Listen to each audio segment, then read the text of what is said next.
पावसाळ्याच्या पार्श्वभूमीवर शहरात पाणी तुंबण्याच्या समस्या उद्भवू नयेत, तसेच नाल्यांमधील पाण्याचा सुरळीत प्रवाह कायम राहावा यासाठी सोलापूर महानगरपालिकेच्या वतीने शहरातील विविध नाल्यांची प्रत्यक्ष पाहणी करण्यात आली।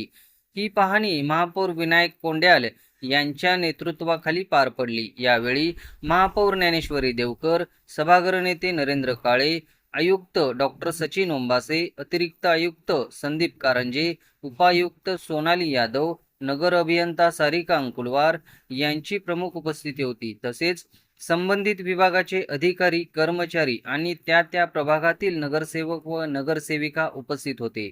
या पाहणी दौऱ्यात जुना पुणा नाका येथील नाला, बाळे परिसरातील वैष्णवी हाइट्स, उमानगर येथील शरदचंद्र पवार शाळेजवळील नाला, स्पर्श हॉस्पिटल परिसर, गुलमोहर अपार्टमेंट, 6 कमान, 14 कमान, यशनगर तसेच 54 मीटर रस्ता परिसरातील नाल्याची सविस्तर पाहणी करण्यात आली।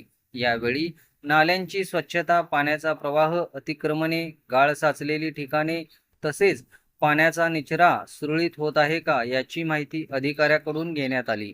महापौर विनायक कोंड्याल यांनी अनेक ठिकाणी नाल्याचे खोलीकरण आणि रुंदीकरण करण्याच्या सूचना संबंधित अधिकाऱ्यांना दिल्या।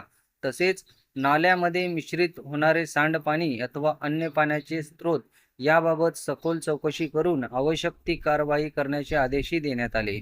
पाहणी दरम्यान काही ठिकाणी नाल्याचा प्रवाह अडथळा निर्माण करणारे छोटे पूल आणि इतर अडथळे आढळून आले। त्याबाबत महापौरांनी संबंधित विभागांना तात्काळ आवश्यक ती कारवाई करून अडथळे दूर करण्याच्या सूचना दिल्या।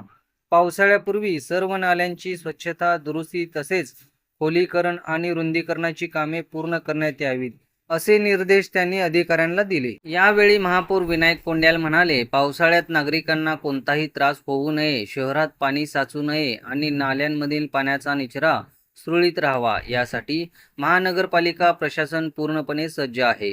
शहरातील सर्व प्रमुख नाल्यांची नियमित स्वच्छता, पाहणी आणि आवश्यक दुरुस्तीची कामे वेगाने सुरू आहे।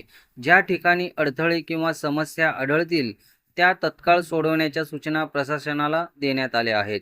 या पाहणीमुळे शहरातील नाला स्वच्छता आणि पावसाळी पूर्वतयारीच्या कामांना अधिक गती मिळणार असल्याचे यावेळी सांगण्यात आले।